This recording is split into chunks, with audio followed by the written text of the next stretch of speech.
Shalom Bapak Ibu Saudara-saudari yang dikasihi Tuhan Yesus Kristus. Marilah kita mendengarkan firman Tuhan pada hari Minggu ini, tanggal 15 Maret 2026, dari kitab Efesus 5 ayat 8 sampai 14. Demikian bunyinya. Memang dahulu kamu adalah kegelapan, tetapi sekarang kamu adalah terang di dalam Tuhan. Sebab itu hiduplah sebagai anak-anak terang.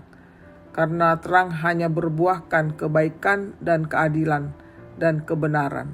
Dan ujilah apa yang berkenan kepada Tuhan. Janganlah turut mengambil bagian dalam perbuatan-perbuatan kegelapan yang tidak berbuahkan apa-apa. Tetapi sebaliknya telanjangilah perbuatan-perbuatan itu, sebab menyebutkan saja apa yang mereka lakukan sembunyi-sembunyi sudah memalukan. Tetapi segala sesuatu yang sudah ditelanjangi oleh terang itu menjadi tampak, sebab semua yang tampak adalah terang.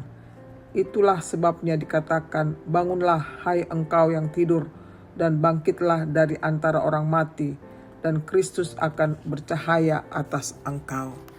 Demikian bunyinya. Bapak, Ibu, Saudara-saudara yang dikasihi Tuhan Yesus Kristus, topik minggu pada minggu ini adalah hidup sebagai anak-anak terang. Masa lalu adalah sejarah atau kenangan. Masa kini adalah fakta dan masa yang akan datang adalah misteri. Tentu kita sudah melewati masa lalu, ada yang suram atau kegelapan, tetapi ada yang cemerlang hidupnya. Disebut dalam ayat 8 tentang masa dahulu, kamu adalah kegelapan tetapi sekarang kamu adalah terang. Artinya ada transformasi kehidupan, perubahan total atau pertobatan. Tidak lagi berada dalam kegelapan seperti percabulan, kecemaran, keserakahan, perkataan kotor, penyembahan berhala, tetapi dalam terang. Sebagaimana Kristus adalah terang itu sendiri, kita bisa lihat dalam Yohanes 8 ayat 12, dan kita hidup di dalam terang itu di Matius 5 ayat 14. Sebagaimana hubungan Bapa dan anak, demikian hubungan Bapa di surga dan kita anak-anaknya tidak terpisah. Dia, Bapa kita, sumber terang itu menerangi hidup kita sebagai orang yang percaya. Dia Allah kita, sumber kebaikan, sumber keadilan dan kebenaran itu menjadi bagian hidup kita sebagai anak-anak terang yang tak terpisahkan. Tentang pertama, kebaikan adalah menjadi penolong, pengasih, pengampun, pemurah. Kedua, tentang keadilan, kita tidak diskriminasi, tidak memandang rendah orang lain, tidak menghina, membuli. Ketiga, tentang kebenaran, yakni berkata jujur dan membela yang benar, menegakkan kebenaran. Dalam ketiga terang inilah kita diuji apa yang berkenan kepada Tuhan. Diuji di sini artinya bersedia mengevaluasi diri, apakah saya sudah melakukan ketiga hal tersebut atau masih dalam wacana saja atau pikiran saja, belum sampai kepada suatu tindakan nyata.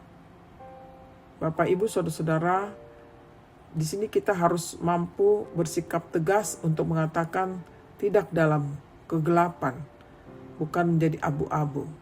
Seperti minyak dan air tidak dapat disatukan walau dicampur. Demikianlah hidup sebagai anak-anak terang tidak dapat bisa bertemu dengan anak-anak kegelapan.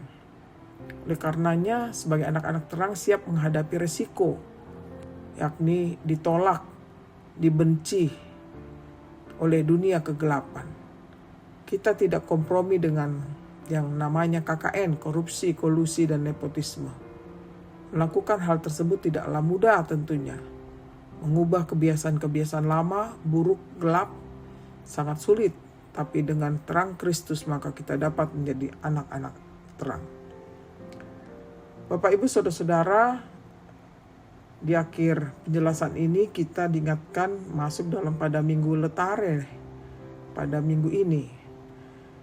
Ini mengajak kita untuk kita bersukacita di dalam Tuhan.